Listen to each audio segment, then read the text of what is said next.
heist were taken into custody on a beach in Florida. We told you about 3 robbers stealing more than $1.5 million worth of gold and jewelry.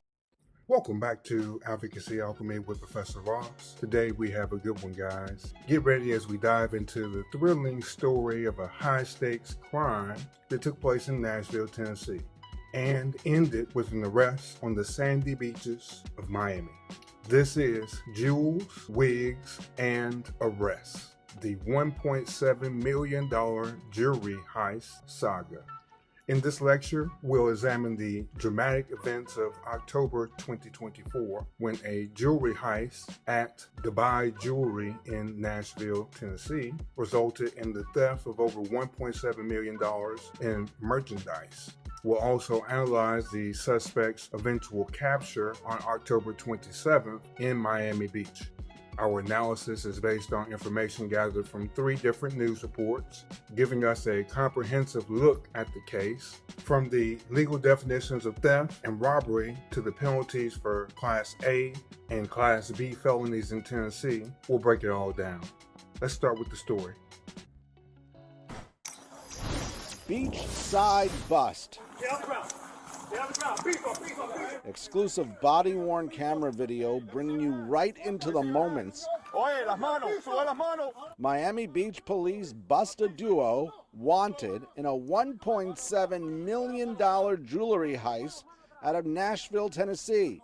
This all happened back in late October, but now we're seeing it all play out. Let's watch.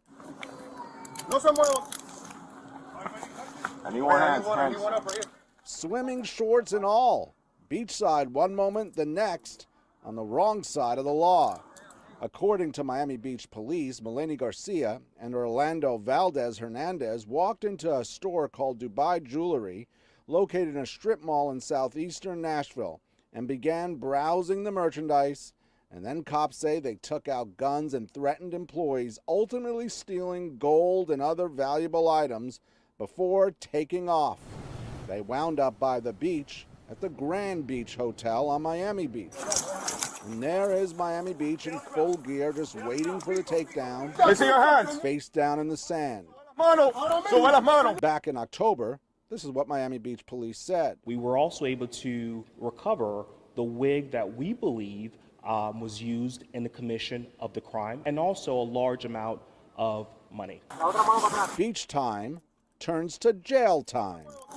Just like Body camera footage shows the moments 2 suspects in a Nashville jewelry heist were taken into custody on a beach in Florida. We told you about 3 robbers stealing more than $1.5 million worth of gold and jewelry from Dubai Jewelry on Nolensville Pike last October.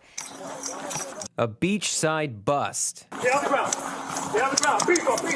Exclusive body cam video shows us the moment 2 robbery suspects were arrested back on October 27th. Orlando Valdez Hernandez and Melanie Garcia was arrested in a sting operation by Miami Beach police.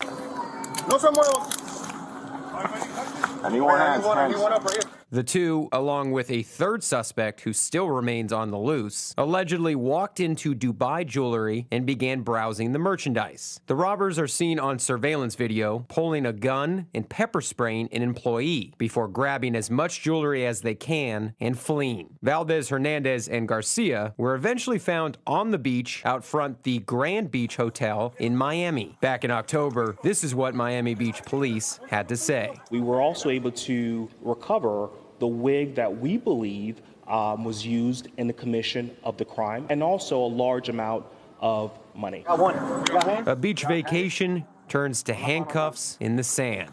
Sam Clementi, Police say that's 2. 38-year-old Melanie Garcia and 34-year-old Orlando Hernandez.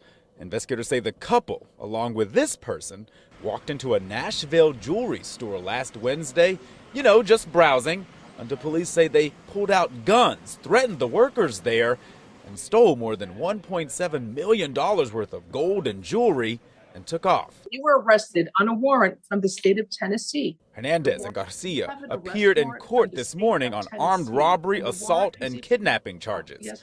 The judge ordered them be held without bond before they're sent back to Tennessee. Miami Beach police arrested the couple Sunday at the Grand Beach Hotel on Collins. We send undercover resources to the pool area to see if we can locate the offenders. We were able to identify our subjects. Metro Nashville police tell me detectives were able to identify the suspect's car after the jewelry store heist, eventually identified and tracked their suspects down to Miami Beach. Our detectives were able to recover money and also a wig that we believe is directly connected in the commission of the crime. It's believed the couple's from South Florida. There was a local address listed on their arrest report, a home on Quail Roost in southwest Miami-Dade. Someone peeked through the window blinds but didn't answer the door. As for that third suspect, still no word on where they are or who they may be. The body cam footage and the news reports show the moment Miami Beach police apprehended Ms. Garcia and Mr. Hernandez on the beach outside of the Grand Beach Hotel. The couple, wearing casual beachwear, seemed far removed from their daring robbery just days prior in Nashville, Tennessee. The video captures their arrest, the recovery of stolen merchandise, and some money were all talked about by the investigating officer from Miami Beach Police Department. They even talked about the alleged wig that was used during the heist. But how did these suspects go from browsing jewelry to facing down the law? In Tennessee, under the Tennessee Code annotated section 39-14-105, theft of property valued at more than $250,000 is a Class A felony. Penalties include imprisonment ranging from 15 years to 60 years in prison, a fine of up to $50,000. Aggravated robbery. According to Tennessee Code annotated section 39-13-402, aggravated robbery involves, first, the use of a deadly weapon or an object that reasonably appears to be one. Next, serious bodily injury to the victim. Aggravated robbery is a Class B felony punishable by between 8 years in prison up to 30 years in prison, a fine of up to $25,000. Especially, aggravated robbery is defined under the Tennessee law as 1. The use of a deadly weapon, 2. With the victim suffering bodily injury. This is a Class A felony with penalties identical to those of theft over $250,000. Let's talk briefly about how the crime was performed. The legal significance of mace or pepper spray, when used to incapacitate a victim, it may elevate the robbery to aggravated or especially aggravated robbery. The classification depends on whether it's deemed a deadly weapon or causes serious bodily injury. Next, let's move into the evidentiary standards that come into play with any criminal case or civil case for that matter. First, you always have mere suspicion. This is a vague hunch that suspects may have been involved in some incident. An example, the suspects were seen in Nashville, but there was no concrete link to the heist yet. Number 2, reasonable suspicion. This gives grounds for a temporary detention. An example is matching descriptions of the various witness accounts to the individual seen in Miami. Number 3, probable cause. Probable cause is used to justify an arrest or a search. It's going to require some very particular information pointing to someone being involved in a crime. An example, the suspects were in possession of stolen goods and a wig that was tied to this crime. Number 4, preponderance of the evidence. This is used in civil cases, but it means sufficient evidence to determine liability in civil cases.